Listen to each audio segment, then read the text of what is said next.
Recording in progress.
Okay, I call to order this meeting of the Town Board of the Town of Poughkeepsie for a workshop meeting tonight. The first thing we'll do is pledge allegiance. Pledge allegiance to the flag of the United States of America and to the republic for which it stands, one nation, under God, indivisible, with liberty and justice for all. All right. It's also a special meeting, just let me remind and you. a special meeting as well as a workshop meeting. You're correct. Let's do a roll call. Good evening. It's Bill Reuter, First Ward. Hi, Barbara Laird, Second Ward. Ann Berger, Third Ward. Michael Safone, Fourth Ward. Ryan Sharp, Fifth Ward. Ann Schurshin, Sixth Ward. Felicia Salvatore, Town Clerk. Emily Spencer, Attorney to the Town. Rebecca Edwards, Town Supervisor. Okay, so our agenda is to discuss two things in a special board meeting that are related to grant applications we're putting out to improve our water and sewer systems. So that'll be first, and then we're going to do some workshopping and discussion. So the first thing, I will move that we suspend the rules for 3 minutes for anyone who might want to comment on items on the town agenda for up to 3 minutes. So moved? Second. All those in favor? Aye. Aye, okay. So is there anyone who would like to speak on our agenda items tonight? On the sewer improvement and water improvement bonding issues? Anybody online, on Zoom? Okay, then I move that we return to the rules. Second. All those in favor? Aye. Okay. Then the first resolution here is, Bill, do you want to jump in with But one? we have to have a roll call, so you can take over at some point. Okay? Sure. Yeah, Sure, yeah. thank you. At a regular meeting of the Town Board, Town of Poughkeepsie, Dutchess County, New York, held at the Town Hall, 1 over Rocker Road, Poughkeepsie, New York, on the 12th day of June at 7 p.m. prevailing time. The meeting is called to order by Rebecca Edwards. Upon roll call, which we'll do later, the following is a final order of the Arlington Sewer Improvement Area 2, attached and incorporated herein, as to which the Town Board does hereby waive verbatim reading and directs that it be spread across the recorded as if in fact it had been read verbatim. Was offered by, Bill Reuter, find out, Bill Reuter. that's you. Okay. And seconded Move by, this adoption. can I have a second? Second. Second, Barb Laird. So will the clerk call the roll, or would you like me to call the roll? Nope, I'll go Or right would it be ahead. some Let's see discussion? if there's any discussion first, Right. okay? This is the last piece in preparation for our application for a grant that clarifies the sewer improvement area that's going to be covered by a particular project. This was something that we worked on for quite some time, and so it's finally gonna happen. I want to thank the legal department, including Mr. Nelson, who's not here, and Mary McElhenney, because And we've Jennifer done, Munn did a lot of work on and this Jennifer as Munn, well. and a lot of people have been working hard because this grant money is out there. We're going to be able to apply for millions, but the bonding and all the paperwork that goes with it is a lot. So, any other discussion? Just the fact that the entire project is $11,728,000 for the record. Yep. And I'm just gonna say that for the front page, everybody here was present, and I think I'll send this around after you vote, so you can sign it like we did the last time, just so that everybody's aware. Councilman Reuter, Yes. Barb Laird, Aye. Ann Berger, Aye. Mike Safone, Aye. Ryan Sharp, Aye. and Ann Shershin, Aye. and Rebecca Edwards. Aye. Okay, so I'm just gonna pass that around, and you can just sign after. Great. So the resolution passes 7-0. Okay. Second, I'm reading 1B, bond resolution for the Arlington Sewer Improvement Area 2. At a regular meeting of the Town Board of the Town of Poughkeepsie, Dutchess County, New York, held at the Town Hall at 1 Over Rocker Road in Poughkeepsie, New York, in said town on the 12th day of June, 2024, at 7:00 p.m. prevailing time. The meeting was called to order by Rebecca Edwards, and upon roll call, there were all present and none absent. Thank you. And the following bond resolution of Arlington Sewer Improvement Area 2 attached and incorporated herein, as to which the town board does hereby waive a verbatim reading and directs that it be spread across the record as if it in fact had been read verbatim, was offered by Barbara Laird, who moved its adoption. And a second, Second. Bill Reuter. Seconded by Bill Reuter, and having been duly put to a vote, which resulted as Follow. Councilman Reuter, Aye. Barbara Laird, aye. Ann Berger, Aye. Mike Safone, Aye. Ryan Sharp, Aye. Ann Shershin, Aye. and Rebecca Edwards. Aye. Thank you. All right, the resolution passes 7-0. Okay, that I believe, We have 2A and 2A. 2B. we have 2A and 2B, yep, and Very now, similar. Sorry Yep. about all the. yep. All right.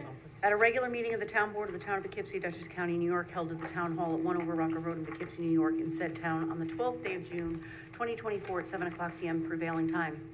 The meeting was called to order by Rebecca Edwards, and upon roll call, there were all board members present.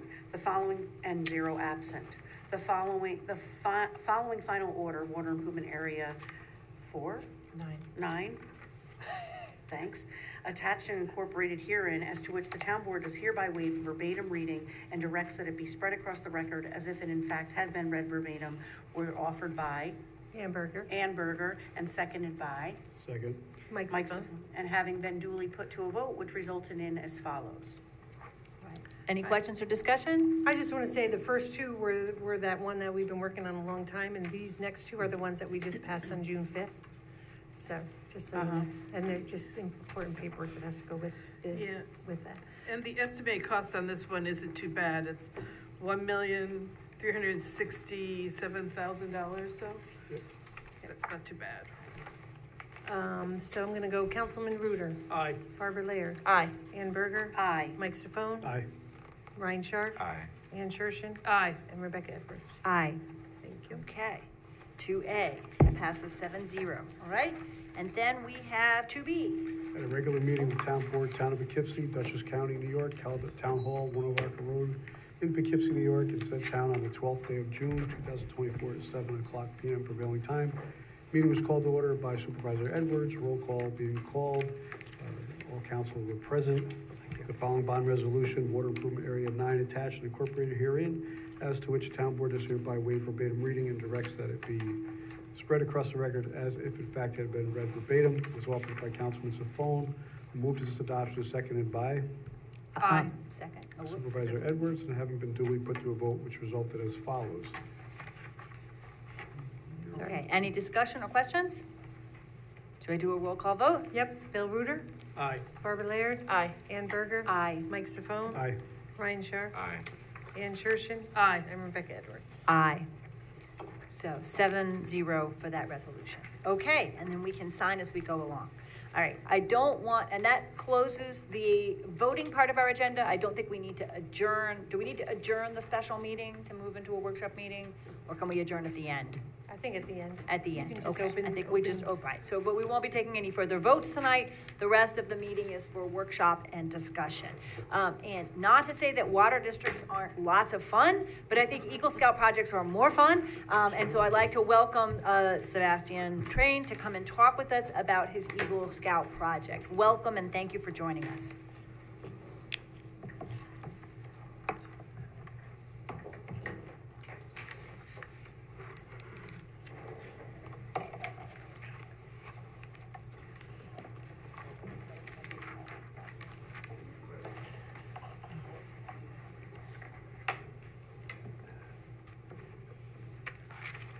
This is not gonna go on the screen that way.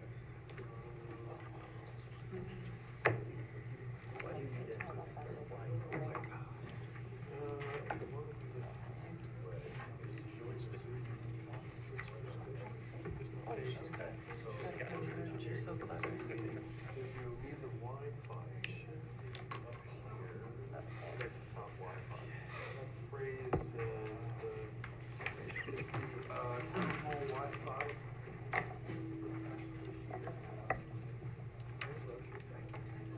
The spaces are actually. All that works.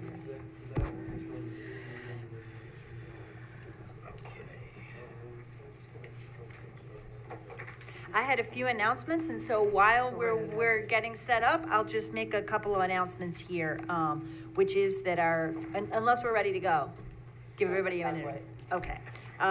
One is that our community solar materials arrived today at Town Hall, and Barb Laird has one of them, and Ann Berger has one of them. So we will be working to get those out and let people know about this opportunity. If anyone wants materials about this opportunity, they are in the hall. Is this So being mailed out? No. these are for distribution at the senior center and other places like that. The mailing is also going out this week.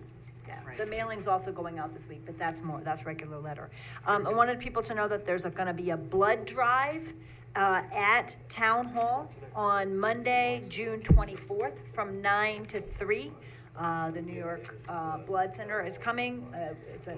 It always seems to be an emergency now. There always seems to be an urgent need. So if people can get the word out, I know that Erica's going to be working to get the word out on social media and elsewhere. 9 to 3 at Town Hall in this room on Monday, June 24th will be a blood drive. And then last but not least, the morning of our next meeting, June 26th, Wednesday, June 26th, is the County Office for the Aging Senior Picnic. It's going to be 11 a.m. to 1 p.m. at Bowden Park. And if people who want to go need to register with OFA in advance. The 13th is the last day to sign up. The 13th is the last day. Okay, that is good to know. And As some of of us are yesterday, there was still a volunteering. few openings. If you're volunteering to help out, Joyce is working to let them know which of us are coming to volunteer. But for members of the community who want to attend, information's on the Office for the Aging website and opportunity to register as well. And I just also wanted to say that there was a really nice celebration today of Janet McHugh, who's leaving as a recreation director, and really appreciate everybody who came and everyone. Ann Shershin did a lot to help organize it, and all the staff who work with Janet. Everybody's going to miss her a lot. She's retiring. We're sorry to lose her. She's a ball of energy, and she's done a tremendous amount, and it was great to have an event in her honor today. So,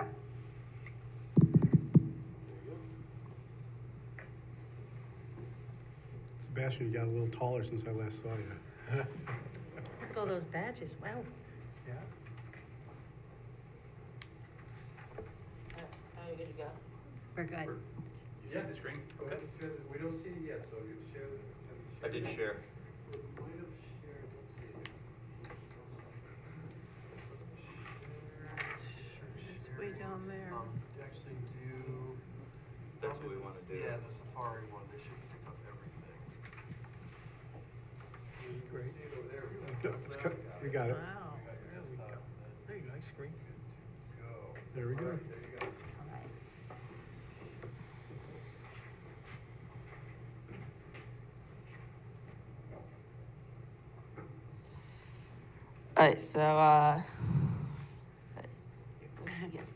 Alright, so good evening. My name is Sebastian Train.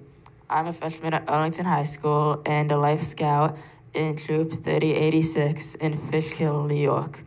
I also live in Crestwood Heights of Ward 4 near Crestwood Park. The park that you see has a small memorial dedicated to veterans of the Crestwood Division. It currently has a flagpole with no flag, a few dead bushes and flowers, and the overall feeling is very gloomy and neglected. I would like to have my Eagle project here, and what I would like to do is install a taller flagpole with a lockbox, a new MAA POW flag, and plant some perennial flowers in the colors of red, white, and blue, and a few small shrubs.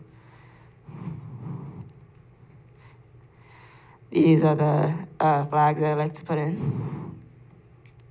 These are the flowers I'd like to put in, red poppies, blue lily of the Nile, and white scabosia. And this is the idea of the flagpole I'd like to put in. And I'd also like to clean the monument with a power washer. So I think it's very important to honor all of our current, retired, and fallen soldiers. I think a fix-up of this memorial with some small renovations would do a great job. And it is also very important to respect the flag, especially with Flag Day coming up this Friday. With flowers that will come back to bloom year after year, I think it'll be a very great addition to our park. This park was built the very week I was born, and nearly 15 years ago, I'd like to give back to it. That's it. Very nice, Sebastian. Thank you.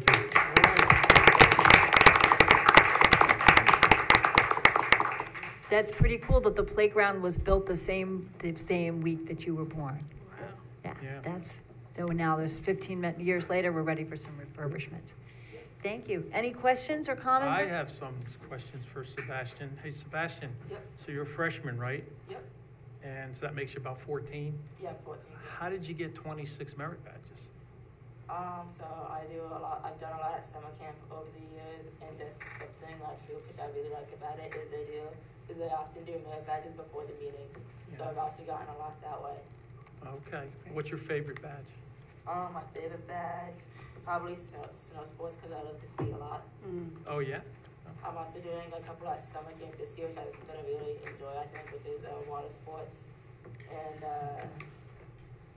yeah, because it's like water skiing and other stuff like that in the water with the boat. So you got well over your 21 already required. The 21, you need specific merit badges like personal fitness and emergency first aid. So that way these are like specific merit badges chosen by the BSA that they think you should have to become an Eagle Scout, because they're very important life skills. Absolutely wonderful. So you're going to keep going, right? You're going to continue in Yep. like a leadership role when you get your Eagle Scout and stay on the troop? 38? Currently I'm the 86? senior patrol leader, so I'm like the leader of the troop, the head scout leader. Good. Sebastian, Yes. I can't really see from here. There's no screen up at the front, in front of our dais, is there? You don't see a screen there. I just wanted to commend you because you had that presentation memorized. And if I could get my students in high school, or if adults could memorize their presentation, fantastic. Yep. You had it all memorized. That was Good job. crystal clear, and thank you very much for a great Yeah, thank you so idea. much. I just have one quick question. How will you fund this? So some things that I already have is the local VFW down in the city of Poughkeepsie has donated the MIA POW flag for us, and Mr. Sapone has said that he can that we'll be able to take some funding for the flagpole, and then from for other things like the flowers and the shrubs, so I'm gonna have to look if we can get discounts from local businesses or bigger businesses like Home Depot and Lowe's. Nice, Good, good idea. Maybe Adams. excellent. Yeah, We- Adams is another great place. We actually raised money a few years ago, more than a few years ago, when we redid Fairview Veterans Park. I had money left over for that, so Mhm. since it's another veterans and it's in the same ward, we put it there for the Nice. flagpole, the light, and, the lockbox. And, VFW, not VFW, American Legion 1466, it's in the town of Poughkeepsie High Park line. Yeah, They donated the POW American flag. oh, how so- nice. But yeah, they're very happy to do so. Yeah, I bet they are. Thank you so much. We look forward to this project, and congratulations. I know your parents and your scout leaders and everybody in your troop is very proud of you. Yep, thank you so much. for Yeah, Sebastian, that once we know Thank you. when the materials are here, let us know what your schedule is and we'll Yep, I'll set up definitely, something. be getting back to you soon, thank you. Okay, if you need the water truck, let me know, or if you're going to get the neighbor, said you could use his hose, right? Yep, All right, we're good. The earliest we'll be able to do it is August, because he has to submit his paperwork, and the next review is going to be August. That's with fine. council. That's So fine. it'll probably be sometime. Well, in we August. should have everything by then. Yes. So, Right. thank you, sounds Thank As you. a gardener, I'd say we might want to wait a little while and not plant the flowers right in the middle of August. We can Yeah. wait and add the flowers when it gets a little cooler, right? But we can Yeah. help with that too. Yep. Great. Sounds like we got a volunteer. Yeah, yes, indeed. Be glad to. Great job, Sebastian. Thank you again so Thank you. much. Yep, have a good evening. You Thanks. too. Congratulations. It's amazing. Okay, we have a presentation on Inwood Avenue townhouses. And how, you're set up with the Wi-Fi? You got everything? Set up with the Wi-Fi, All correct Stromo, if you want to, if I can share screen. Other than that, I think it might work. See if Tim's got us set up here. We should be set. Thanks. So I'll just do the introduction real quick, right? Sure, you go for it. Good evening, how are you? My name is Rob Flower. My partner Dominic Maffa, local builder in the area. We are with Brody Construction. We know there are some new board members, so we wanted to do a presentation for you guys, get you familiar with the project, see if you had any questions. So Greg will take you through a quick PowerPoint, won't take up too much time, and if you have any questions, we're here. So if I can share my screen, is that something I gotta do? Yep. Oh, great, let's see. I had it all set. I'm forgetting all my COVID skills, it's great.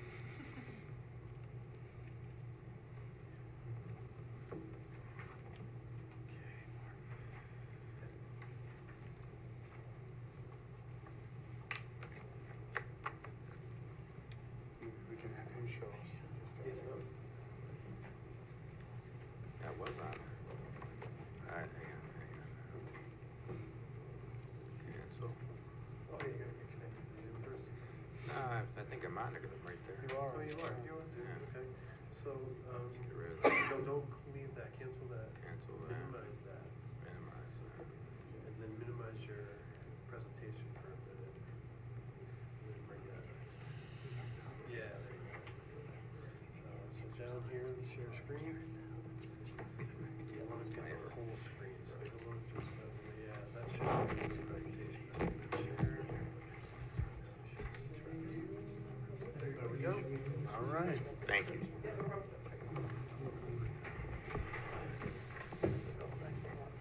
Make sure it comes to every meeting I'm at, please. So, good evening, some familiar faces, some new faces, and we thought it'd be a good idea to come back and present the project that's currently in front of the planning board for review for a zone change, and hopefully you will be as excited about it as we are. And so I'm going to give you a quick run through on it, and then absolutely ask any questions you'd like, and we'd be happy to answer them. So the project right now is called Inwood.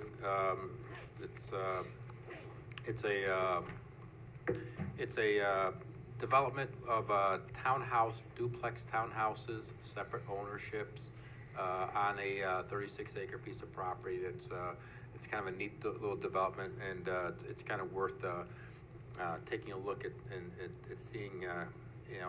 It's not like your typical development that you normally would see. So this is kind of a flyby rendition of the project. Like I said, it's 30-something acres with 76 units on it.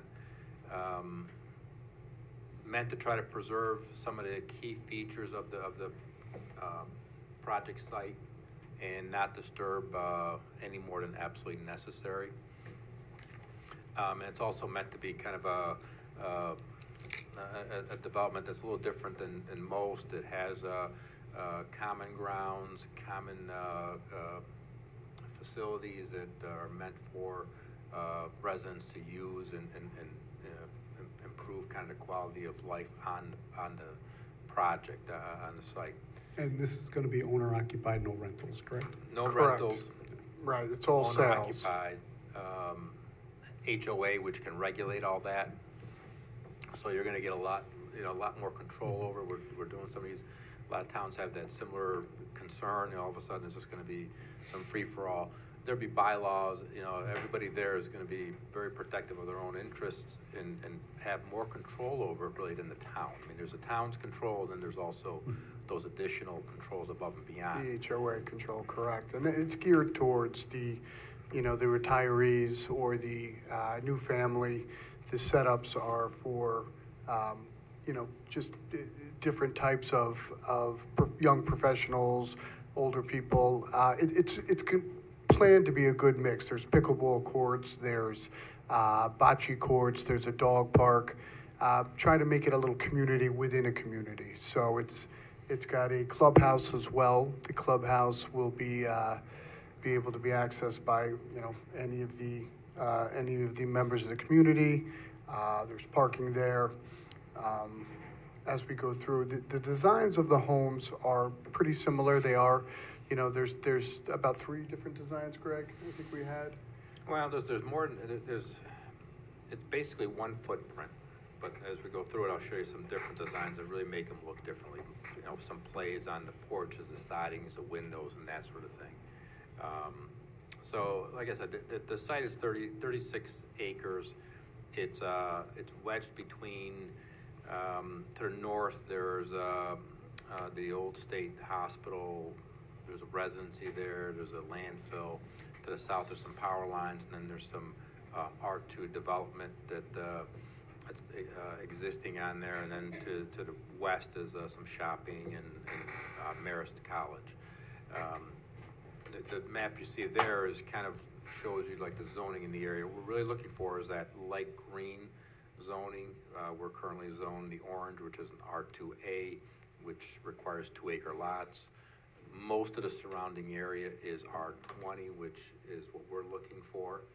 And then we're going to do a cluster subdivision, which kind of brings it down a little bit and leaves a lot of open area and areas for amenities and trails and not disturbing some very nice portions of the site that are to the west, which still have some pretty large trees. So we're really asking for kind of zoning that's already currently in the area. The only thing that's really that R2A is the old hospital and stuff. The project is meant to provide a whole bunch of different amenities that aren't necessarily typical of a subdivision. It's clustered, so it's kind of a sense of community with a wide variety of demographics. We've got a lot of amenities. We've got open spaces, bocce courts, pickleball courts, community center, dog park. The trails are going to walk around ponds and connect to the county trail down at the old rail bed. It is home ownership, but it's also meant to be home ownership without necessarily all the maintenance. So someone's going to come and mow your lawn. Somebody's going to maybe take care of the outside of your house and that sort of thing. And I lived in a townhouse or something like that. I thought it was great. I didn't even need a front door key. I had a garage door opener. I never cut my lawn. I never painted the place. I never did anything other than, do what I had to do as far as work and kids and, go golf and stuff like that.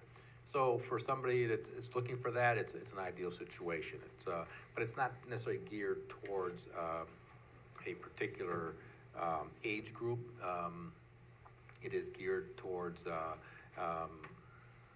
variety of age groups. It could be empty nesters, it could be new families. These are 3-bedroom houses, so they're not, small. They're almost 1,800 square feet, modern designs. yards aren't massive, but all the amenities in the development are meant to supplement that. So instead of, you mowing 2 acres of lawn, somebody's coming over there mowing your lawn, then you've got nice landscaping, and then you got trails you can go on, you get a park and that sort of thing. So a lot of amenities like that. The benefits of doing the R20 with a cluster development is you get a lot of less disturbance. So it's limited disturbance of the site. As you can see by the site plan here, the dark green blotches, those are wetland areas. We're going to maybe disturb a couple hundred square feet of them. We just can't twist the road around quite so much. And then we're going to preserve the rest of them. We're going to have buffers and that sort of thing and make them an amenity to the site. The overall density is very similar to the rest of the surrounding area, with also having a large portion of it not being disturbed. Again, we have all the amenities, the community center, that sort of thing. So about 15 acres of the site are going to remain undisturbed. So close to half is not going to be touched in any significant way. This kind of gives you an idea of the gray there is all the areas that are not going to be, they're not only not going to be disturbed, but they're going to be part of the common areas which will stay undisturbed, with the exception of the walking trails and the ponds. Other than that, those trees are going to stay. That characteristic is going to remain. The kind of comparison, so one of the things that we had to do with the planning board, because we've been to a couple planning board meetings, this plan here kind of shows you what a typical lot would look like. 15-foot minimum side yards, so each house would be 30 feet apart. 30-foot minimum backyard. This is the smallest lot in the subdivisions. I picked the worst case scenario to kind of show you. Other ones are a little bit bigger, not massive, but a little bigger. And then you're going to have about 33 feet from the front porch to the edge of the road, a little more than that from the garage to that road edge. So there is enough room to park a car there. They're slated to have one driveway width per house. They can go a little wider if they want, if somebody needs to put in 2 cars, that sort of thing. One of the concerns that came up from the planning board, they would be allowed to have a wider driveway so they could park 2 cars. The houses, like I said, are all kind of the same, but there's a lot of characteristic differences. So it is geared towards young professionals, married couples, small families, empty nesters, senior citizens, retirees. The amenities are there, but also when you look at the architecture of the buildings, you'll see kind of how they're kind of geared towards different demographics. Like I said, there's going to be a clubhouse. This is their preliminary design for it. It will be at the far west end of it by the dog park and walking trails and ponds. Kind of nice looking. They're done like as an arts and crafts type of a style home. All of them will have porches. I said before, I'm not going to call it new urbanism, but it has a lot of those elements. It has that the houses with. Not everybody has to hide in their backyard. There's a porch. You can sit on your porch. You can, meet with your neighbors and hopefully have a sense of community to it. And then a community center like this will play a key role in that, where this thing has probably about 90 seating for like 90 people on it, terrace deck, that sort of thing, some activity rooms, has a kitchen there. Very nice amenity. I think something like this would get used quite a bit. The houses are 3-bedroom, 2 on the second floor. First floor is a master bedroom, kitchen, living room, dining room kind of combination that walks out to a back deck. They all have porches, 1-car garage, and an open cathedral ceiling with like a balcony type of thing when you go upstairs. So it's very, 1,800 square feet is going to feel very spacious. The floor plans are all the same. But to give it some change in characteristic, you're going to see some elevations that were drawn up by the architects. You're going to see they play on each other and they make them a little different. So not every house is going to look cookie cutter. Different windows, different sidings, different colors, different, even little roof line changes, dormers, that sort of thing will make a big difference as far as what they look like. So if you look in the upper left corner, you'll see that you kind of, this one here is a totally different roof line than this particular model here. So it'll make quite a bit of a difference. Landscaping is going to be prevalent. We're coming up with landscaping plans. They're going to be somewhat dictated as what they can plant in their yards and the areas they can plant, because they're going to be maintained. So there's limitations. So what everybody's going to want to mow around and that sort of thing. But it'd be quite a bit of stuff there. I'll totally keep it short. Hopefully it wasn't too long. Any questions? Thank you. Are there questions? Well, I just wanted to thank you guys. You listened to what we talked about. The plan is definitely better than the first plan you came in with. You shrunk it down to where it's manageable.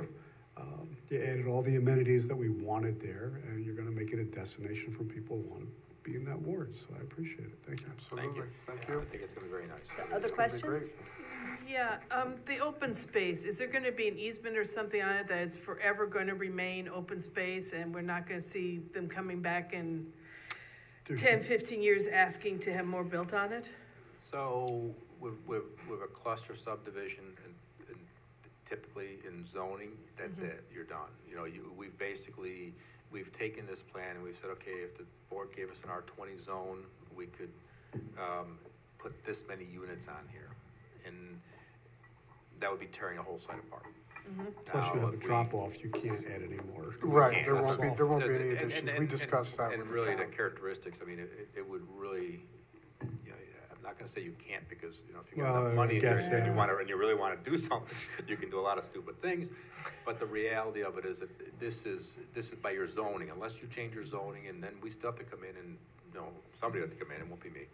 Somebody has to come in and get a permission to do something different, when you guys could always say no to it. So, the reality of it is that this is, we're coming in with a plan, we're coming in with calculations per zoning, and this is basically what we would be allowed to do, and nothing more. And Right, and you're talking about the additional 15 acres, correct? Right. Yeah, no, we did speak about that. We said we would not ask for any additional space. yeah, we'd have to have a whole different zone change, and quite frankly, you don't even have to listen to us. You can say no, thank you. So each dwelling is 2 townhouses? Yes. Well, each building has That's 2 separate townhouses, yes, ma'am. Each, and all are 3 bedrooms? All 3 bedrooms. All All are 3 3 bedrooms, bedrooms, they're all yes, the same ma'am. bedroom? Yep. I do appreciate that you left those 15 acres undisturbed. I see the wetlands are really, really close to the roads. If you can go back one slide, those, maybe it's a couple slides. There's a couple. Right there, Yeah. there. So those green spaces are wetlands. Yes. What will you be doing to make sure that there's not a lot of pesticides, herbicides going into those wetlands? I mean, you have the ability to do that because you have the HOA. So Yes. have you thought about that? Well, it's going to be, the gardening is going to be done through one particular company, so it's all going to be uniformed. So that's something we can address within the HOA guidelines. If they're choosing a gardener, I mean, we're going to be able to dictate what can and can't be done. That sounds feasible because it is really close to their backyards, and that Yes. will all wash out right down into the wetlands, so. Yeah. So what Yeah, you're asking for is I'm that there's a asking- preference for an organic or Organic, that's not using non-pesticide. pesticides, Yeah. and it should be fairly easy to do on a site like this, because Yeah. there's one company that's provided, that's Exactly. handling all the yards, so that could be done in a way that protects the wetlands and species there. I think there's been a big movement for that regardless. I think everybody's more aware now Right. of our surroundings and everything. So absolutely, I think that's definitely the mindset. Thank you. Any other questions? Yeah, so these are adjoining townhomes, right? Okay. So they're classified as private homes. They're not classified sir. as condominium is not the classification. Correct, They're private towns governed by an HOA. correct. Right, okay. They And, basically have I'd call it a party wall. Property line splits the house right in half. yeah, So there's an actual property line right there. Yeah, well, that's up to your bylaws to be able to figure out where the roofs adjoin and all that. All great that good stuff, I'll yeah. leave that to I'm you gonna have to- guys. I'm gonna have Yes. to look at that Right. out tomorrow. You gotta be thinking about that. Right, that's a complicated thing, but there, how many, With the HOA, all that exterior maintenance is under one umbrella, which is key. I mean, if you want to do a development like this, you need an HOA, otherwise, you know, and you get the ones that were done like 30, 40 years ago, and every roof is different, and, you know, everything looks just like a big hodgepodge of, you know. yeah, so it's a seamless look that looks like one home until you get. Exactly. Until you get close enough, and then you see the two doors and. Correct. So that's great, that's great. And approximate square footage, and do you have a price They're point about in mind? about 1,750 square feet. On two levels? No, yes, on 2 levels. Okay. And approximate price point on? So we're going back and forth with those. We want to keep them where people can afford it. So we were thinking mid-4s probably in that particular range, but it's, you know, market's going to dictate that. It's been a crazy market, so that's our original thoughts. Okay. Mid to high 4s depending, but It's hard to build yeah, anything today for less than almost $300 a square foot, it really is. yeah. Building is expensive. Well, thank you very Unfortunately. much. Yes, very thank you much for the guys. Thank you, presentation. everybody. Thank I you. appreciate Any it. other questions? Thank you so much, appreciate it. Thank you. Thank you. Pleasure. Have a great one. Too. And so as that one goes on, further conversation with the planning board, we also have a presentation from Tinkleman Architecture about Westerly House.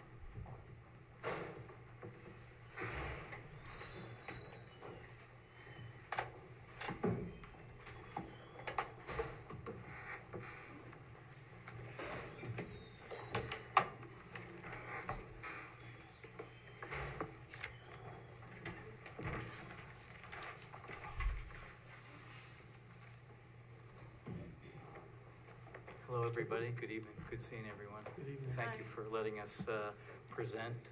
My name is Stephen Tinkleman. John Leichter is with me. John, who I'm real proud of, has been the project architect for the new building that we have under construction in Van Wagner Place, and he's doing a great job. So there's a lot of new faces here, some people I've known for a while. So if you don't mind, we'd like to show you a little bit about where we have come from in terms of Van Wagner Place and where we are today. The project started out about a decade ago where we decided we needed a new place to work. We were in downtown Poughkeepsie, and there was a building on the site that was perfect for an architectural practice in that it had never been used on the second floor, and it was a big wide open space, and it just lent itself for a great opportunity for us. Everything else that's happened here in this neighborhood evolved. We had no plan when we first came here. It was really just to find a place for our architectural business to operate. So what John is showing here is a couple of images of before and afters. That was the main building on the corner where we moved into. The building itself is currently used by the Community Foundation of the Hudson Valley, and they presented an opportunity, and we ended up having to move out of there. We missed the space. It was a great office. The building the property came with 3 other derelict buildings that there's some before and afters that we went to work on, and you can see the buildings have been used for both residential purposes and for commercial. This one, we can go back to that, there's an environmental engineering firm in this building here, and we're currently getting ready to put an addition on the building. So fast forward, where we are today is, I should show you some more. We've ultimately touched 13 buildings or created 13 buildings on the campus. Many were derelict, and the project came about one by one. It was evolutionary, as I mentioned, and also through the support of this board throughout the years. And we got support from Neil Wilson when he was development director for the town, and he helped us think through a strategy of rezoning. So the neighborhood is mostly ATC, where prior to that it was R20 and some BH, and it was a mixture. And so it's evolved mostly into an ATC neighborhood. We might want to say that that's Arlington Town Center, just to make sure everybody knows what the ATCs are. Sorry about that, Yeah. yes, thanks. Okay. So, you know, again, the neighborhood was a mix of industrial structures, single-family residences, and some derelict multifamily as well. So in the evolution, we decided to create a new neighborhood that we've called Van Wagner Place. And you know, as I mentioned, it started out with us, you know, moving into this corner building, and it's evolved into the site across the street where we built the center house and the hilltop there, and there's 22 units in those two structures. On the first floor of center house, there's about 4,100 square feet of commercial space. We're proud of what we've done so far. We've been able to be very cost effective for both our residential tenants and our commercial tenants. We have 7 women-owned businesses operating. We have 3 not-for-profit organizations. The Center for the Prevention of Child Abuse became part of this neighborhood because of our efforts. As I mentioned, the Community Foundation, there's an organization called Project More that works with women as they come out of incarceration to help them back into the world and being fully functional. We also have you know, some other businesses in our new building that's under construction. We have an indoor swimming pool. The business is the British Swim School. They teach swimming lessons to newborns, to you know, people that are senior citizens, and a very successful business that operates in the town of Poughkeepsie now. And they've always wanted to have their own pool, so that's the image of what the pool is, and hopefully that will be up and running in about 2 months with this business here. So the other part of what you've done for making this happen is, again, you know, we're trying to stitch together a cohesive collection of diverse buildings and building types from, there's still single-family residences that we've taken some derelict buildings and, you know, put new spirit and life into them. It started out where we took one of the derelict buildings, put apartments into them, and they rented in a couple of days, and you thought, well, wow, how did that happen and why? And people liked being in this area, it seemed. And so that was what the inspiration was, to look at the property across the street that again had a couple of derelict structures on that. And then the rezoning process happened through working with this board and working with the planning board and zoning board on a whole slew of issues too complicated to talk about. In the stitching here, it's also creating public amenities and also amenities for the people that live here or in the neighborhood. As part of our new building, which is a 5-story building, there's 28 units on the upper 4 floors, and there's about 7,000 square feet of retail, 2/3 of it taken by the swim school. We're creating a plaza that's both hardscape and landscape for the neighborhood. And it includes new sidewalks, new on-street parking. You know, we're trying to create a walkable neighborhood. There's an existing really beautiful dog park up on the hill. You know, hopefully we've been a good neighbor, you know, and, you know, to the surrounding community. I think a good example of that is for this project that we're presenting tonight is the Westerly project, which is hopefully the next project that we build, which is 20 units.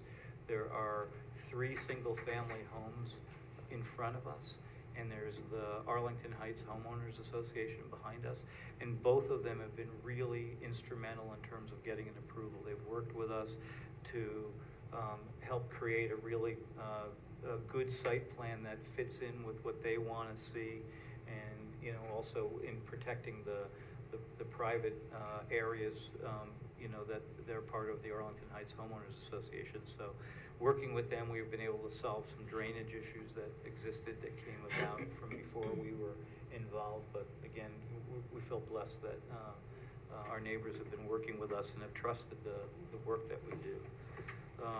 So as part of, you know, doing some of the public improvements, including improving some of the sewer lines, which we're doing right now, I mean, it takes it takes a lot of coordination and communication and good spirits with the different departments in the town, and we've had that. And so that's been a big part of, having the streets redone, and, it's really been a blessing that everyone has been working together on this.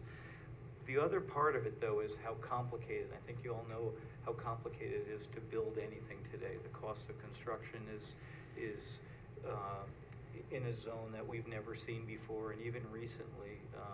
And you would have thought that as things were slowing down a little bit, the prices of material and labor would have been in a more forward direction. They're a lot more expensive, and you just have to deal with the new reality, and that's kind of what we're trying to do here.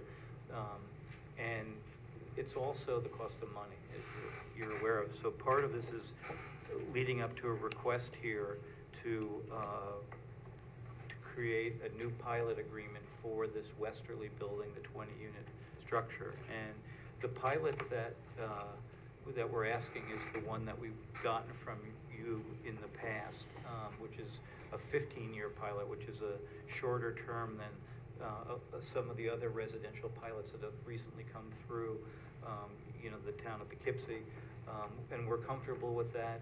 It's meaningful, and it makes it happen. It makes it possible for us to underwrite what we're doing.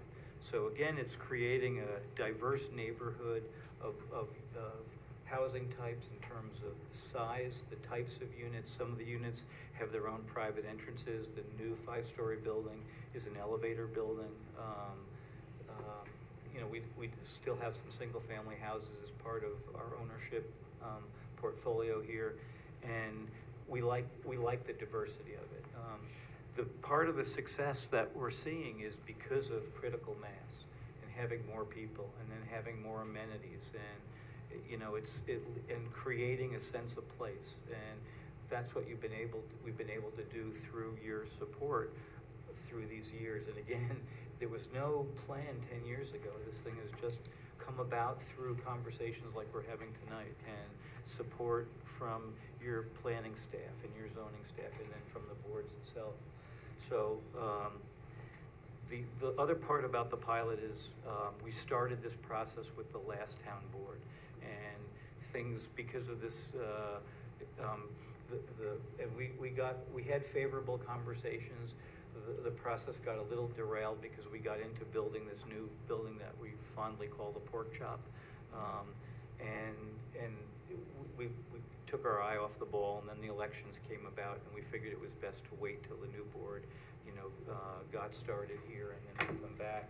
We've been in front of the Arlington School Board for this, and this was recommended by the last administration and board. They unanimously supported what we're doing here. So we were pleased with that. That happened in the fall of 2023. If all works out, we would be under construction with this project. You have the Indiana bat issues, so it's a wooded site. You can't impact it until late in the fall or such. And again, I think we probably need a break of about a month to catch our breath from the work that's going into what we're doing currently, just so that we can refresh and get started here. But again, each building is different, each environment is different.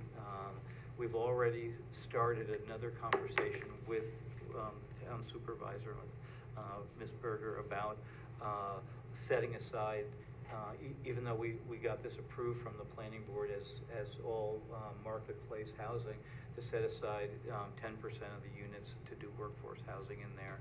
And that program, which we're excited about, still needs work with the town in terms of policy and how you move through that, and we really want to be part of that process, because as we move forward, there's a couple more projects here, and then we want to actually try to do more of different types of housing than we've done in the past. So I hope the presentation makes some sense, but and I appreciate the opportunity to present it. We'd also, at any point in time, if anybody wants to walk through the new building or just see the neighborhood, love to show it off. If luck is with us, we should be able to have people move in sometime. We're hoping for the beginning of August, but you just don't know. Things are always complicated. So just to follow up a little bit on the meeting that we had, and maybe Ann Berger would like to add as well, we had a substantial conversation about the possibility that this could be the first development in the town in which we would consider a pilot in exchange for a 10% set aside. That would be 2 out of the 20 units. And in that conversation, there's a lot of detail there about set aside for whom and for what. And that raised several issues for us to discuss. The first one is how we would administer that. A lot of towns that have inclusionary zoning of that kind have a nonprofit that they contract with. We would really like Dutchess County to do that, and there are other towns that would like to have municipalities that would like that as well, so that opens a conversation with the county about how we're keeping track of making sure that any units that are set aside as affordable units are in fact being occupied by people who are in the right income range, and to make sure that everything is going smoothly. So we would have to work on that. The other interesting conversation we had, and I really have to thank Mr. Tinkleman for being willing to have this really interesting conversation, because it's the first time we've done it, is when you set aside 2 units, do those 2 units look different than the others? And I think we came to agreement that it's better to spread the costs of those 2 units across the site to make, we envision, what if there are 2 affordable units out of 20? And it's really clear that everybody else has stainless steel, stoves, but you walk into the apartment where, oh, well, this must be the affordable apartment, right? Because things are not as nice. Even if from the exterior they all look alike, how do we think about that philosophically? So we had a really great conversation, and I at least came to the conclusion that it would be better to recommend that costs be spread across a development rather than to have in any way 2 affordable units be kind of tagged as such in any way. But so it opens an interesting conversation. We've been talking about housing and housing solutions, and this is one way to maybe begin that conversation. So I appreciate your willingness to be in that conversation. Barb, you had your hand up ages ago. Sorry, didn't mean to, but I wanted to just fill in the conversation that we had. It was good to hear the past history of your conversation. First of all, thank you very much for your presentation. And it's a little off the topic, but I'm dying to see the pork chop house, because that just sounds interesting. But the second thing is, I just wanted to be clear that all the before and after pictures that you showed us are on that highlighted area. Yes. Correct, okay. Yeah. And I love that you didn't just tear down the old houses, that you included the older places and you got those up and running instead of them being derelict in a zombie house. That was actually affording, keeping the character of the old community. So I would love to take a tour of the place. It looks very interesting. And to me, it harkens to that smart growth where you're building businesses, a couple businesses included on the ground floor with the apartments and the housing up on top. So it seems like the way of the future, and I'd love to take a tour. One other comment. There's one property, John, if you can show, right on the corner, that 59, which we bought in a tax sale, and it was a derelict structure, and we've been really trying to get food in there, and we actually have a good conversation going now, and another big meeting on Monday on that. The whole process here has been iterative, meaning that we've changed what we're doing. Come a little closer to the mic. We've changed what we're doing so many times because as the project evolves and as the community evolves, other ideas come about, and we've been blessed that there's been a level of trust in working with us, and we've been able to work and have open conversations about where we want to go and some ideas. And we're going to be back to you because there's some rezoning issues that we've started to talk to Mike Welty and to Ann about, and to the supervisor about, and that's really amazing to be able to do that with government, to be that. So you'll see some new things here, and we really want you to be part of the process. We enjoy the conversation, and you never know where good ideas come from. And that's, I think, the housing piece that the supervisor just talked about came out of the conversation. So that was really a blessing. So. Great, thank you so much. Any other questions, comments? I do have a couple thoughts. I mean, when we started this project, the pilot was a very good idea to get you started for what you needed to get done with the buildings that need to be rehabbed. It's grown to quite a large complex now. I'm not certain I'm 100% on board with another pilot for this, and I got to think that through. But we have a number of employees in the town that could use a place to live. I don't think we need to partner with any agencies. We certainly could do a lottery or something of town employees or even town residents that need a place to live that could get into something like this. But for another pilot for this project, I think we could do better than 2 units out of 23. I would enjoy a conversation with you on it, and I appreciate the comment. The pilot was essential back when we first got started because of how undeveloped the neighborhood was, Right. and it was extremely risky. The pilot is, and this is not trying to sound, that this is not trying to come from the wrong spot, but it's actually more important today because it's so complicated and so expensive and more difficult. And you've seen other developers in here from Eastdale to Arlington. They actually got stronger pilots than what we're asking for, but they're there for a reason. And I think the town is been doing a good job at building its tax base. If the pilots are reasonable and they're not excessive, if I could give you statistics where just on the Westerly project alone, that land generates no taxes essentially because it's just a fallow piece of property that's a tail to a single family home. By us buying one house in front of it, it gave us the ability to create a driveway to get to the back. And so that's how, and it was just a fluke. The house was for sale and we realized, hey, you know what, this could work. We talked to planning and zoning and you could get through an R20.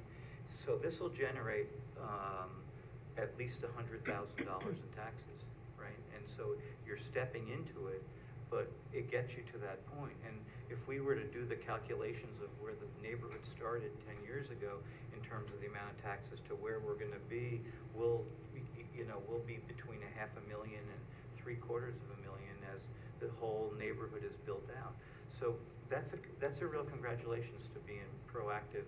I think from a government side, it wouldn't have happened without it. So I hear you, but I would be interested in showing you because I'm completely comfortable with this stuff. Is that it's more difficult today, and we want to build this so it has sustainability, and so if I didn't need it, I wouldn't be here to ask for it. Okay. Could you? But thank you. I'll Sorry. give you a call. We'll talk. Thanks. Can you highlight the area where the Westerly house is going to be? This is the driveway that we were talking about. Okay. So where we have the pork chop in the front, this is more of a tree house. It's in a wooded area in the back of the site. It's a little bit more private. What's amazing, and again, glad to show you, because we tried to put good money into this project to make it sustainable and to make these things, environmentally appropriate and healthy. We have a building that's right on the highway. So you can imagine rush hour in the morning and at nighttime what the noise could be given the amount of traffic that comes by there. So we spent money on sound insulation and the quality of the windows that we put in. The windows, and when you come for a tour, the windows is something that has not been used in Dutchess County before. And what's weird about that is it's sort of normal in more urban environments to have real big windows that they're made out of polymer, so they're real high quality. When those windows are shut, the apartments are real quiet, and some of the windows in the living rooms we go on floor to ceiling with them. So the whole idea of inside outside, so to get fresh air, fresh light, and that was the best part about our profession is you try to get better every year, every project, but you're still full of surprises, and these windows really actually made a huge difference. And when we start showing the units to people, that's the first thing that they see, and they're also amazed at how quiet it is. So, Great. Thank you very much. Any further questions, comments? Yeah, okay, so you're gonna have two of the apartments are gonna be, working family prices. What are the rest of the apartments gonna be priced as? Is it gonna be market rate? The answer is yes to that. We're gonna have a little, the pork chop building, we tried to do something a little bit that hasn't been done before. It's a kind of more refined, finished apartments. The center house and Hilltop are probably, they're a little bit, they're in the workforce housing range. So we have a mix of pricing in here. I think the Westerly project will be in between that. You know, Okay. So that, again, So you're they'll be a trying- bit more affordable. Yes, Okay. yeah. Thank you very much. Appreciate the presentation. Thank you. Thank you. Thank you. Look forward to continuing it.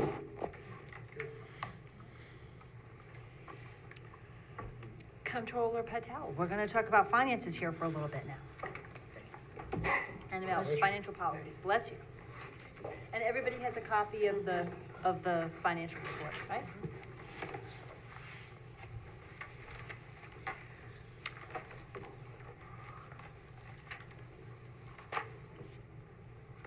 Good evening, everyone. So I would like to talk about, I have reviewed Manal? first 5 months. I think you have to sit closer to the mic. They're not the greatest, so you have to get really close. I don't want to shout in it. Oh, it's okay. You're They not need to shouting. hear. I don't You're think not you shouting. shout. Okay. You're not shouting. Am I okay? You're great. Good, you thank hear you, me now? Manal. Can you hear? It's the people in the back that couldn't hear, because Can you hear me? Oh, sorry. Can you hear me? Yes. Thank you. Great. No worries. So I would like to, first I will give a small description, like a little description of the fund which I'm going to go over. So first fund I will go over is a general fund, and that is the fund that is a primary operating fund, and it accounts for all the financial resources of the government, of the general government. So this is, on my Excel sheet, is marked as a general fund A. It has 2 pages. I have reviewed this, and based upon my review, for first 5 months, it looks reasonable from budget to actual. If you guys have any questions, please let me know. We can go through it if you find any variances for this fund A. And Fund A is inclusive of the whole town, and Fund B is the parts of the part town of. that does not include the village of Wappingers Falls, which has its own police department, and there's certain Yes. things that we're not providing to that part of town because it's a separate village, right? Absolutely. Good, thank you. Any questions for Fund A? We spend a lot of money on postage. I am shocked. This is town as a whole. We are sending so many bills out from Fund A. Water and all of the bills are still going Okay. through the.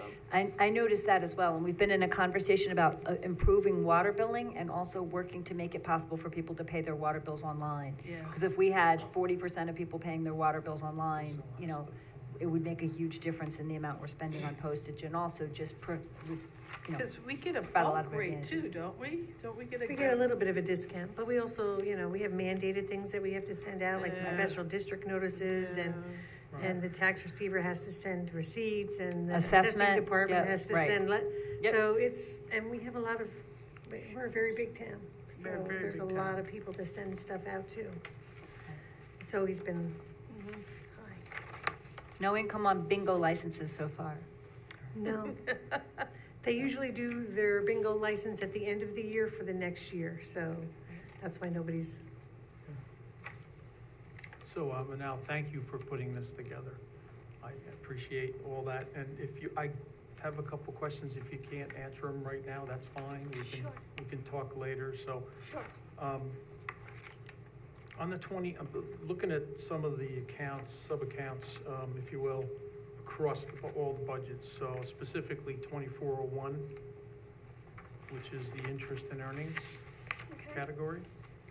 So I'm noticing, and it's just the question, you may not have an answer. So on A, B, and DB, the interest has gone up significantly, and it's probably because the investments are yielding more, interest. However, F and S are down. So, So is that- most is of that- when we receive interest from our TD Bank and other banks, I am recording only in 3 funds based upon I'm taking a ratio. That's what was done in prior years. I'm comparing what was in prior years, and I am just recording in three funds as of now. Okay, so these might not be the actual, is that what you're? Yeah, so the thing is, when we receive interest in any bank, it is not saying that which particular fund it is for. It is just a general interest income, and we are allocating it based upon which fund has the highest expenses, which needs the highest revenue in it, which needs it. Okay, and then your 0701 accounts, specifically only for F and highway. Fund, you said? Did you move on to a different page, Bill? Oh, we're talking about the highway fund? Highway, We didn't get there specifically yet. highway and water. So your highway and your F. So they have a specific 0701 account. Is that kind of the same? This Answer. is an interest expense. 0701 is an expense account before you were looking at the revenue account. This is the interest expense on the debt Yes. that they are paying for. Right, so, I'm saying that those are the only 2 budgets that have it. So what specifically do they do? Do they So from borrow my things, then borrow things and have? yes, from my understanding, there is a bonds that are outstanding right now. Not from my understanding, I do know that there are bonds which are outstanding right now, and the budget, what numbers in there, it's for the payments that we are doing based upon the bond term, and as of now, we only made 3 payments so far. We have 3 more to go, so I think it's going to before you were looking at the revenue, and this is like expenses that we are paying, it's not occurred yet. Right. So it's 6 over the course of the year, we make Yes. them every 2 months, right? And so we need to go back and look at which projects these were, but they were highway and water projects for which we bonded in the past, and the town is still paying So off all those these bonds. things we approve here, there's an interest to it. Yeah. Oh, for sure. That's called a loan. That's- Yeah, there's not free money out there, alas. Bond is the loan. Okay, and then anything regarding like late fees or service fees, where would those be recorded? Within the expenses of each account? So we are not paying late fees because we are speaking to all of our vendors that we had a lag in our department for 3 months. So as of now, I haven't approved any late fees, and I have told them that we are not going to pay late fees, and they are giving us revised invoice without the late fee. They are waiving it. So we are requesting it, and they are waiving the late fees so far. Well, that's being very aggressive, thank you. Very good. I will confess that I was going to pay a late fee, and Manal said, no, we're not paying that fee, hand that over. And so she worked with them, so she's great, she's awesome. We do have people paying late fees on their water bills, but that's income to us rather than the other way around, and that would be in the general income revenue in the water department. Within the miscellaneous income. Yeah. Well, it depends on how far we want, I mean, I have questions on every line, but I don't want to, I don't Are you want to just, take you're up the going whole- by, I'm going by fund. So sorry. now she started with the A fund and then she's moving on. She just started. I think it's great to have a general conversation here where we get to really detailed line by line questions. You know, if you have questions, we might want to sit down. In some cases, Manal and I agreed we're going to want to bring the department heads in too, right? We don't want to have Yes. on some of these, we're going to want to loop in Jim Bynum or Mike Simon or whatever to make sure they're part of the conversation. Right. But we wanted to make sure, and I don't want to step on your presentation, but we had agreed that we should do this quarterly, and that this year we would do this now, and we'll do it again in September. In between will be the audit and working on closing out 23 and auditing so that we have audited results for 23. But then next year, what we would do is at the end of each quarter, we would do this. So that we would do this again in September and then again in January for the last quarter of 24, and then in May, July, and September, right? After each quarter, we would do this. Manal is gonna get us a statement from Munis each month. But despite Manal's heroic efforts to make it smaller, Munis spits out immense and pretty complicated reports. So we will get those monthly, but then quarterly, she's gonna distill it down into this so that we in the public have a really clear sense of how the budget's progressing over the course of the year. Okay, I apologize, I didn't realize you were just on A. Yeah. So, okay, No, thank that's you. okay. So the, just one question on A, then, the New York State mortgage tax against the budget is like at 0. So, does that mean that? I'm That's sorry. the general. 3005. That's right. revenue, but we might not get that until later in So the does year. that come, when does that, well, I was just. That to comes in clarify. very late. I Does think that it comes come in later? December. Yeah, comes in at the end of the sometimes year. it comes after the budget is already Yeah, done for the next okay, year. that's probably a Right. later. I received a statement in January right after I arrived for sales tax and mortgage tax Yeah. and all of that, so I think it comes at the end of the year. All right, thank you. So the next fund which I will like to look at it is the general fund part town B. And this fund is revenues and expenditures related to services provided to residents living outside the village of Wappinger Falls. And the services that are like a police protection, planning and zoning. So please take a few minutes to go over this, and if you have a question, any questions, please let me know. Do you want me to ask questions? If there's anyone who has questions, that'd be great. Okay, so, in lieu of taxes, the second one. So what, we have land or county land or something that we're, that we received that in? That's And the pilot. Those are second- pilots. These are pilots. Pilots. That's the pilot, And, okay. we are waiting for one check from DTCC that is not Okay. received yet. And based upon my schedule, it is $73,000, which is which should be recorded in that. And on account 0203, those are vehicles, 190,970. These are vehicles that we actually purchased? Yeah, they were 0203, you said, right? Second page, first Yes, line? second page. We have to go back and check, but I'm pretty sure those are police cars. We Those are budget for 2024 3 Ford, police cars per year because that's how many get Yeah. worn down and replaced on an annual basis, so. Yeah, it was a There may be Ford- something else in there too. There were 2024 Ford utility vehicles that was purchased, and that is recorded in that. Okay, particular thank you. line item. Then we are moving. Do you have any more questions? I think we're good. You could move to highway. So the highway fund, the funds are usually used to repair and maintain our highway roads within the town.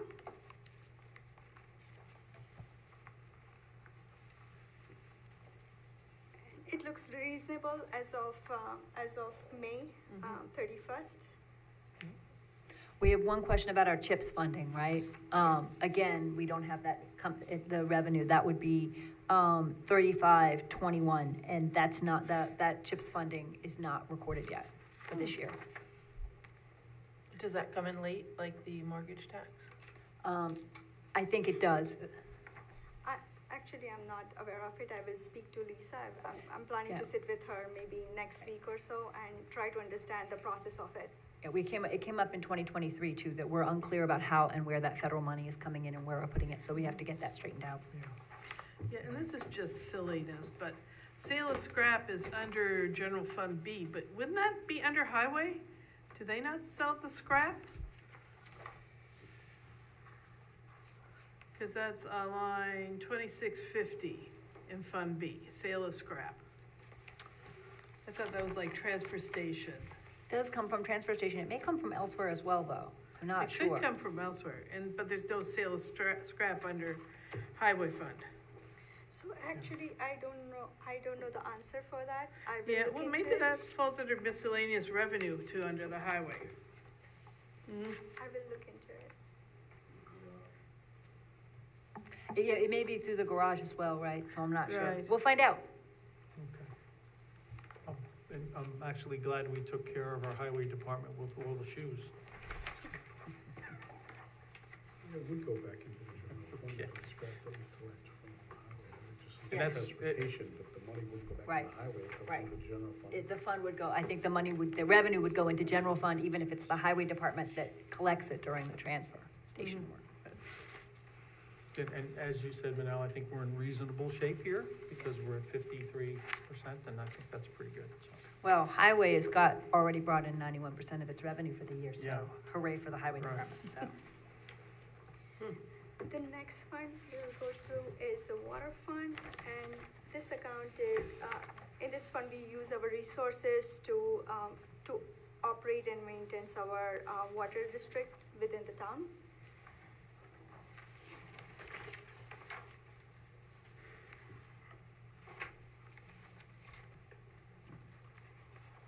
So I just have two questions there. Sure.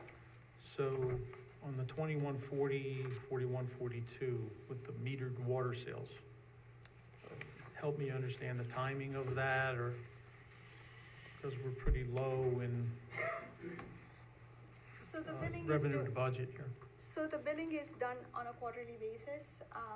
So we are 2 quarters in, but we had a issue with the Munis system. Right now we are having, so water and sewer. Right now the revenue is, we received it, but it's not recorded in our system. We have a huge lag in our batch system in Munis, and I was on a call with them. They have resolved it, but we need to just reconcile it before we post it in the system. So we have received a lot more revenue for water and sewer than is recorded here because of the Munis glitch that's not transferring that into Munis. Absolutely correct. Yep. Okay, thank you. And the motor vehicle, again, 150,000, that was a single purchase? I'm sorry, 0203. 0203. I don't know, we have to go and ask. They got, They 0203. got a big vacuum truck. they got a new truck this year. Yeah, they got, I don't know if it was all that truck or whether it's any other Right. equipment as well. Okay. We did get, they got new vehicles, so. Manal, can I go back to, I mean, it's a column on every budget, and I did have to look up encumbrances. So I know that it's a burden or an impediment, but could you tell me in kind of actuality, what would some of those burdens and impediments be? Would they be just like something breaks, or we're not, is it something that we didn't plan for? So you are looking at the column encumbrance? Yes. So those are the POs that are, that were already in the system before. Oh, So it's already, those are the expenses that are already accounted for. So, for example, if you, your budget line is $100 and you actually paid 50, but you have to pay someone $50, you're fully 50 in payable and 50 which is actual, that will be your 100. So you don't have any more money in your budget to pay for it anymore. So it's like the funds is already used, but the services is, we are waiting for the invoice to pay for that particular, release the PO. So on they're, it. they're funds that have been committed Yes. for a specific, to pay a particular bill, but the bill hasn't come in yet. Yes. thank you. Sorry, I'm still not familiar with governmental language, but Yeah. this is what AP, which is already, we have already Yes. committed to this funds, and we haven't actually used it. So it's Okay. like our liabilities on our books, which is as a PO on our budget. So we're holding it so we don't overspend. Got Right, it. like I have POs out for my large map project, Bill, if you can understand it in that regard. You know, that was ARPA funds that are saved, but it's taking a couple of years to get it done, so, you know, as they come in, it comes out of that PO that has saved that money. Thank That's a good you. way to explain Yeah, it. so, but by, definition, you're adding the encumbrance Yes, to your to actual the actual, expenses. right. To your So- actual expenses, to get to Right. what is available for you to spend as of Well, May you're adding 31st. you're adding the encumbrance against the budget Yes. as the year date, right, absolutely, okay, very good. Any more questions on water fund? No, thank you, that was great.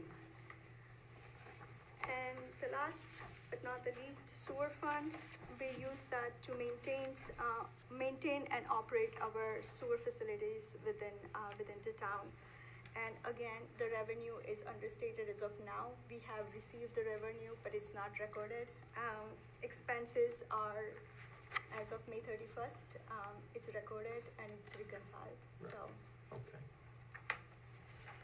Thank you for no worries. anticipating that. Yeah. We also have one townwide water district, but I know those sewer funds and sewer districts are fiendishly complicated, so thank you for helping sort all that out into one clear report that we can see, because in other places, I was wrestling earlier in the year with sewer, and I was stuck, because there's just many different sewer districts and many different accounts, and so this is extremely helpful. Thank you very much. Putting that in, yeah. And I have one on 2546. We expect more marriage license applications in the warmer months, usually. Which fund is this? 2546 on Let me general see. fund.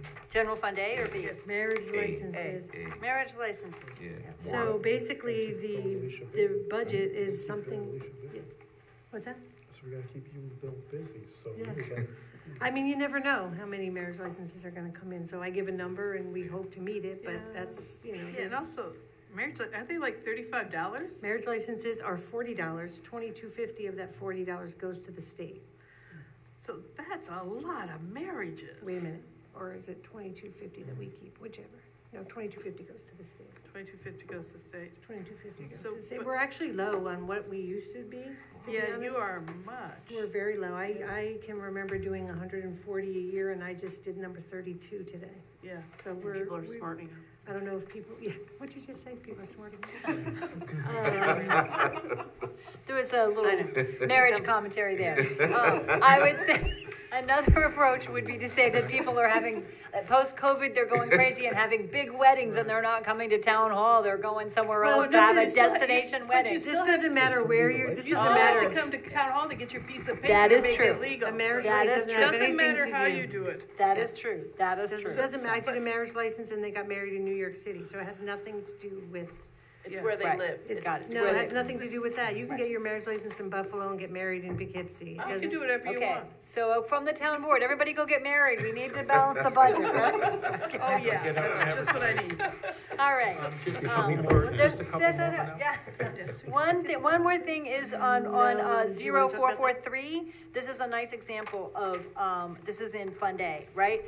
So we authorized a fence around the Schatz property. But when the board authorized that fence, I don't know when it was, a while back, there was no budget line designated. So we've taken it from there, from this line, you'll notice that it way overspends that budget. The county is gonna reimburse us for that fence. But that's where that funds comes from. But it's a nice caution for us that if we expend anything that's not in the budget, we gotta be clear about what budget line we're drawing it from. Right, so so we that didn't keep know, track we of it. were Yep. confused as to. Yep, and this should help us a little bit with that, and Manal will help us make sure that we don't. And Ian asked me a question about vital statistics, which is 1603.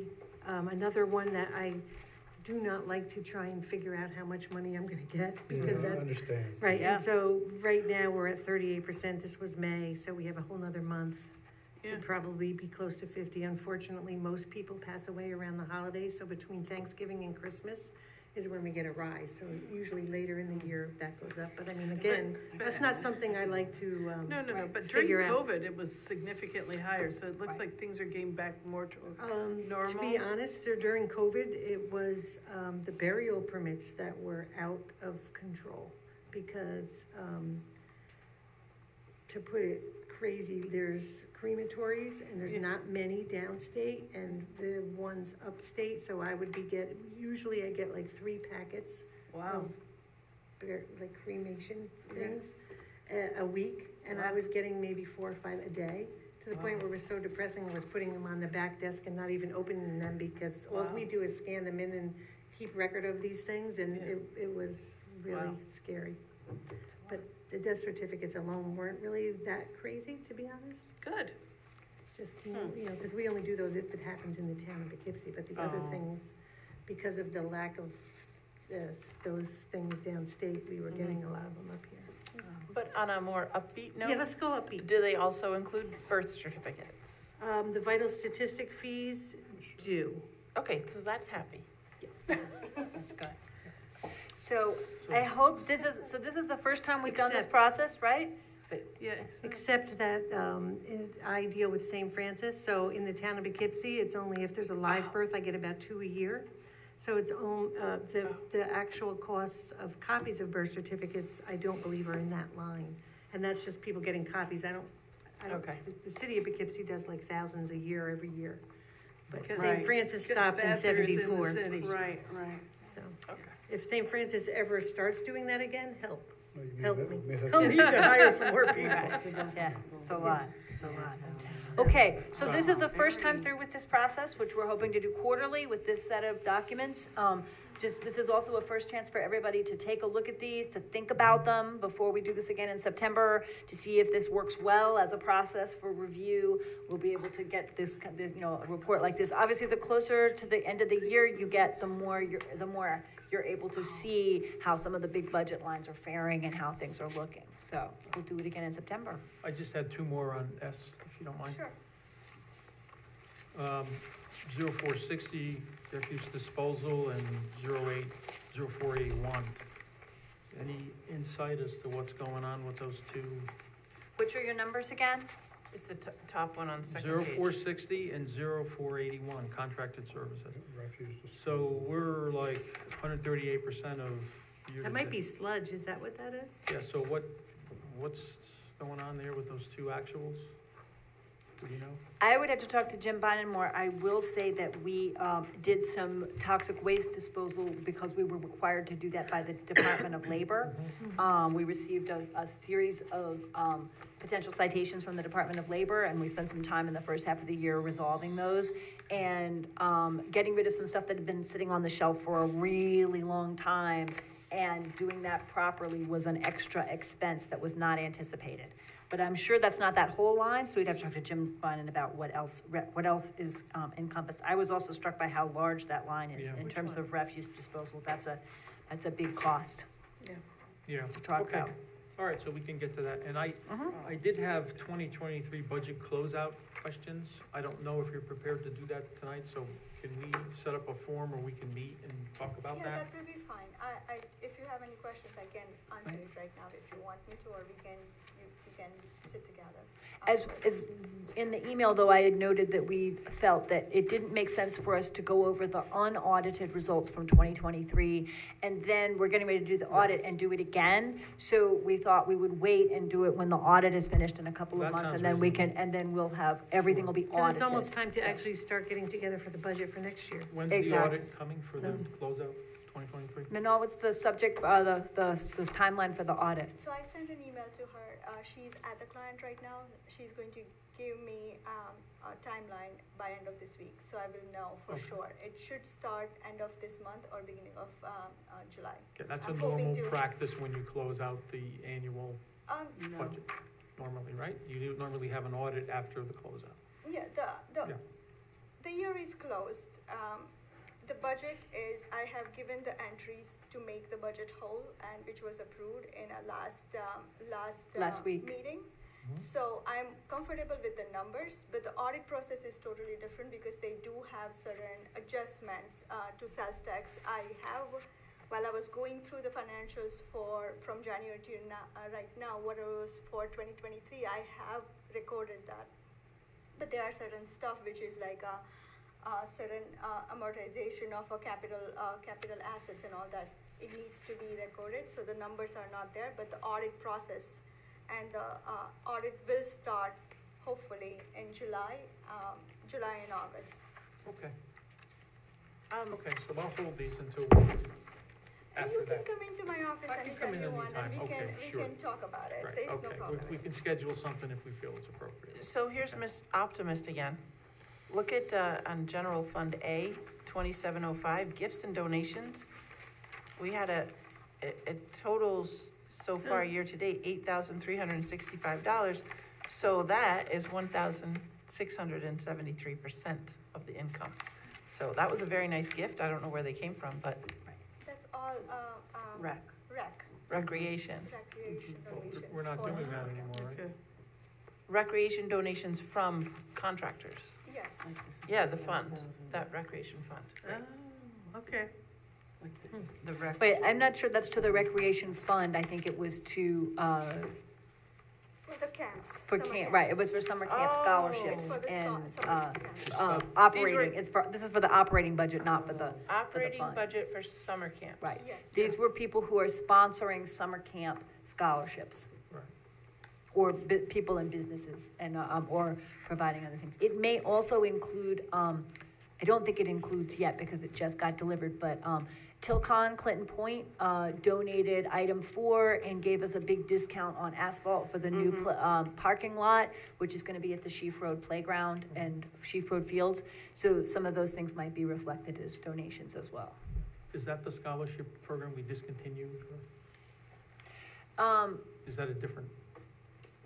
These are donations that were, I mean, we haven't had a scholarship program run by the town, but those individuals who would like to give a scholarship are allowed, can do so and have done so, have done so. That's what this applies. There's some families that have continued to give and some businesses that have continued to give, yes. Okay.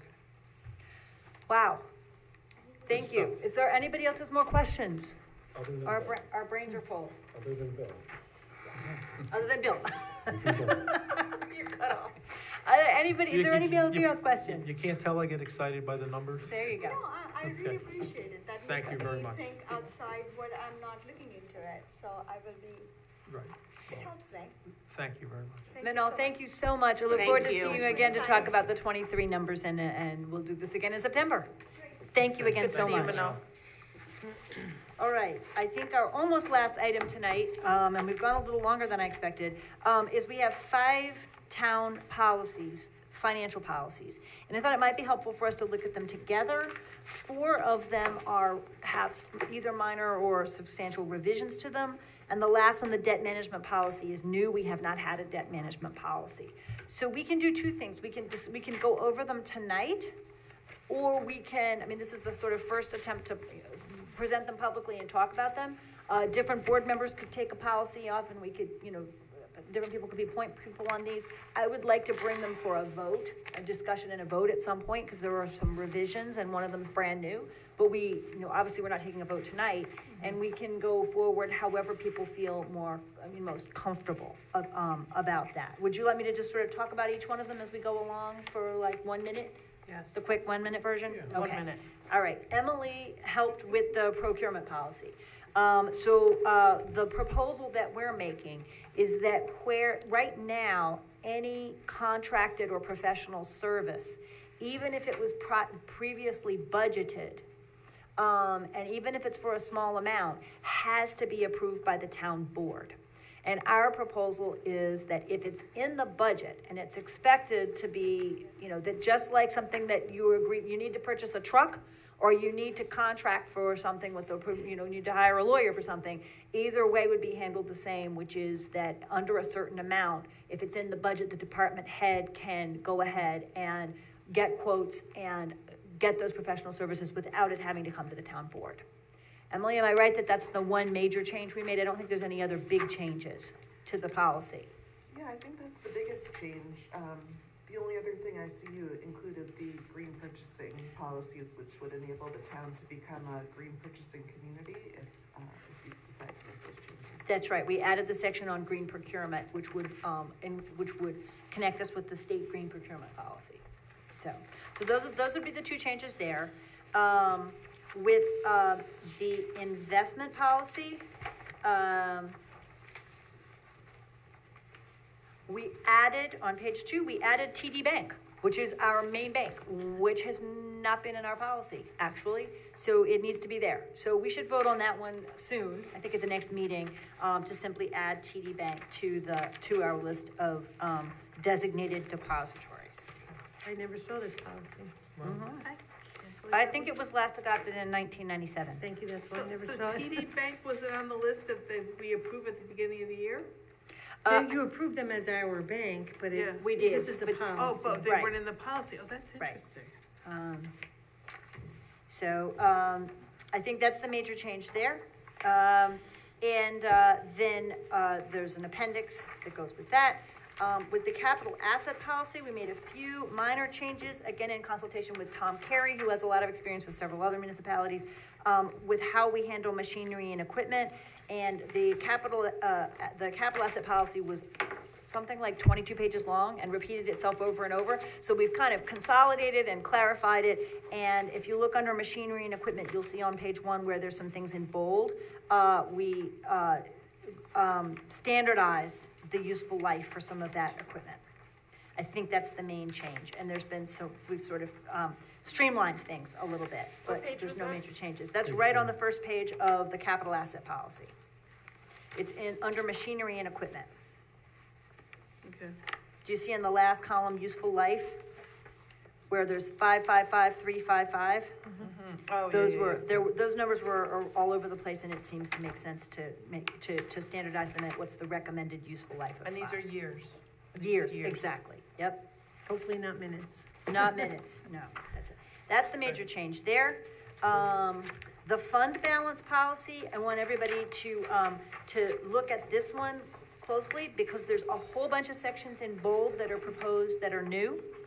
And if you look at page 2, we are proposing to establish some minimums to hold in general fund balance. In A and B, the minimum would be 20% of total adopted budget expenditures for the year. And for the highway and water and sewer, these are the ones we just looked at, right? 10%. And we would never drop below that threshold in what we're holding in the general balance. And if we did, if there was any kind of a crisis and we did, the comptroller would immediately come and we'd make a recommendation for getting back to that minimum threshold. That gives us a sense of how much we should be holding. It's about. What were we holding? Well, we're holding more than that, which raises the interesting question of whether we want to set aside some in reserves.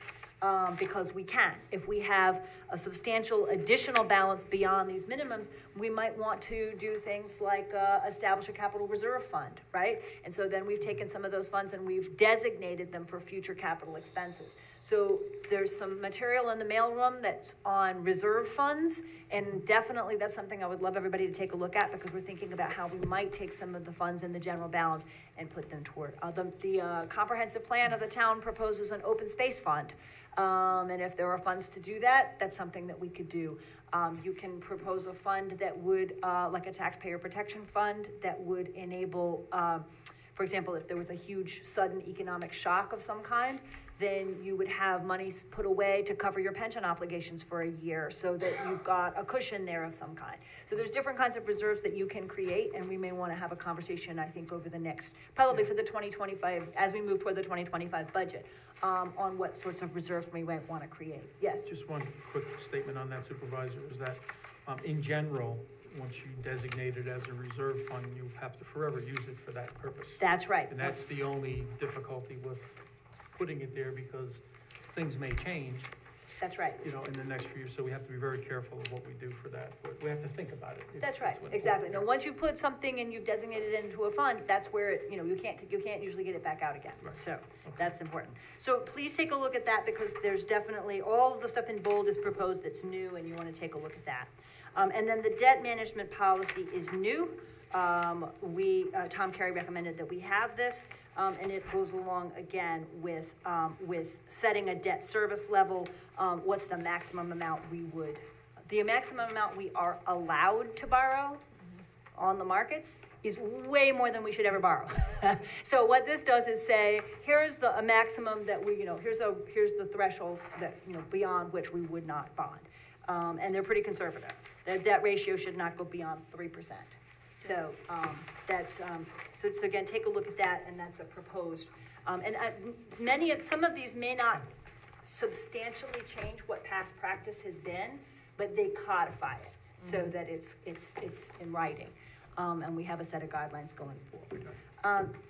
How would people like to sort of just take those and read them over, and then we can maybe bring them for a vote at a future meeting? Maybe not all at once, we can do it. You could always discuss it again in another workshop. Exactly, but I wanted everybody to have it and to have it publicly available so people can look at them and have some time to think them over. Okay, very last item, and this is again something to sort of think about.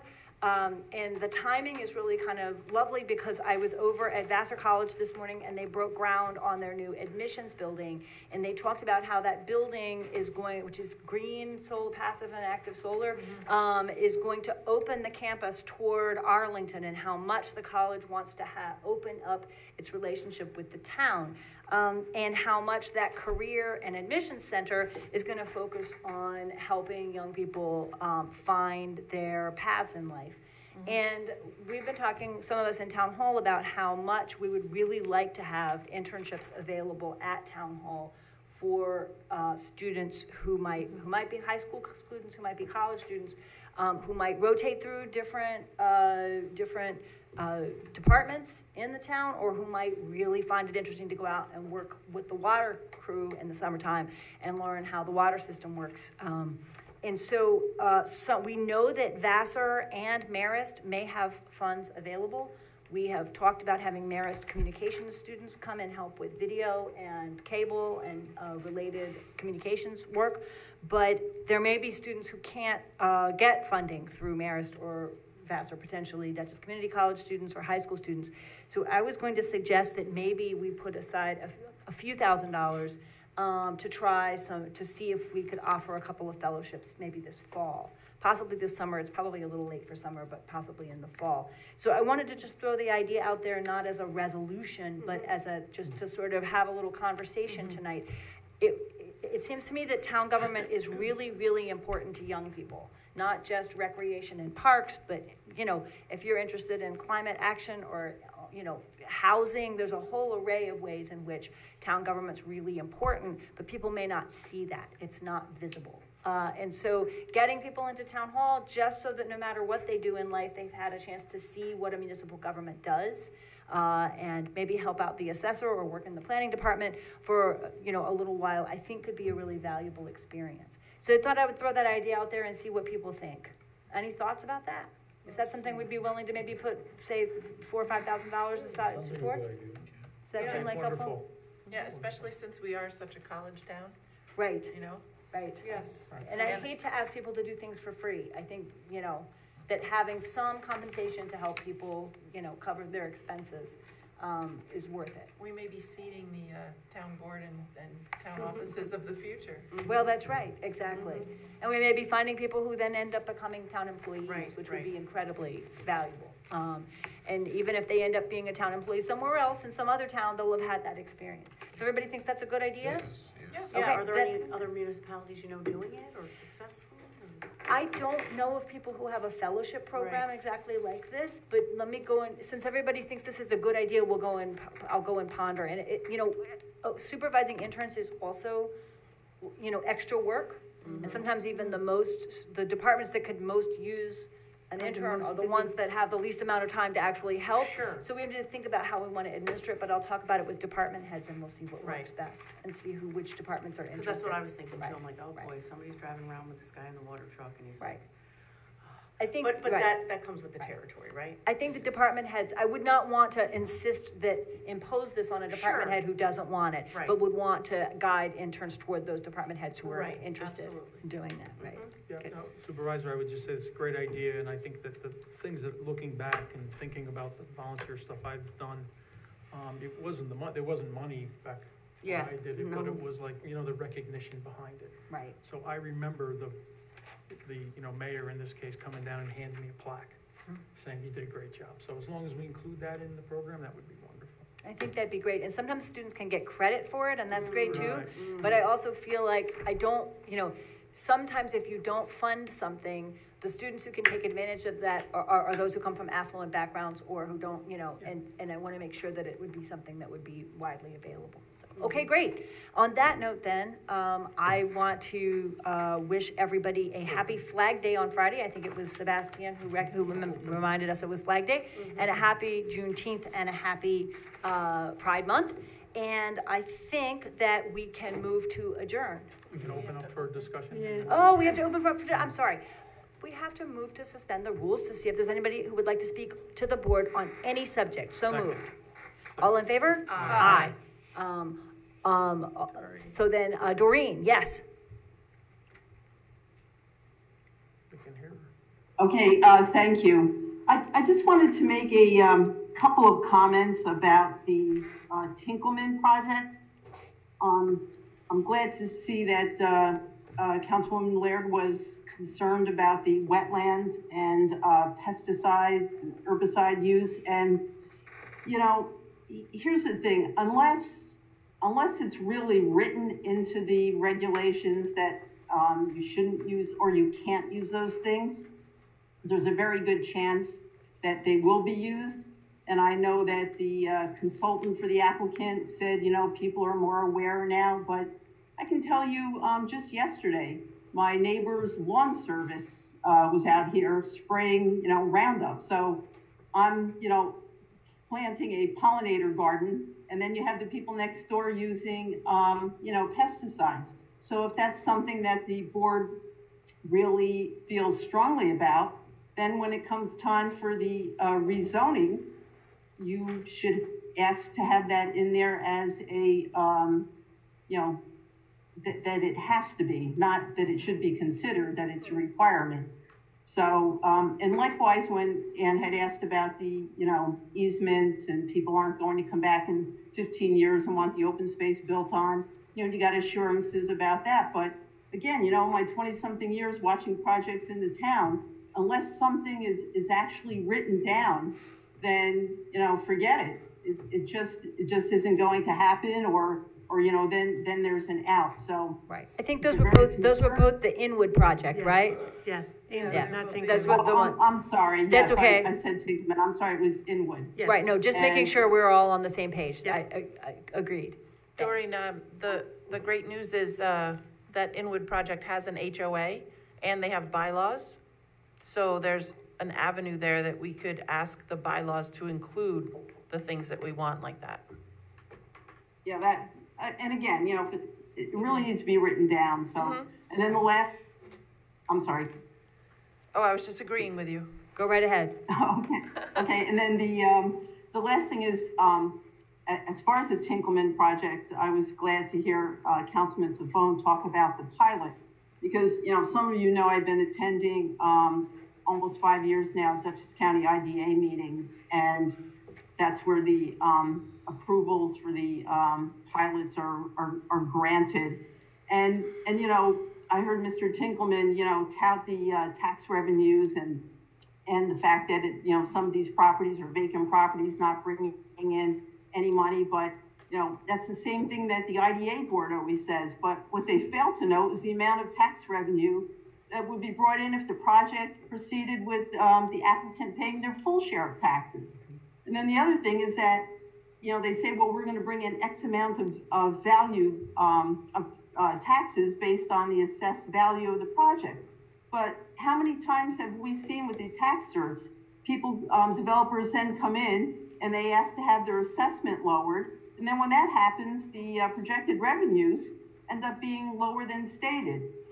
So again, the remaining tax base then has to subsidize the developer's profits. And the very last thing I'd like to say about that is, sometimes people say, oh, that's not true.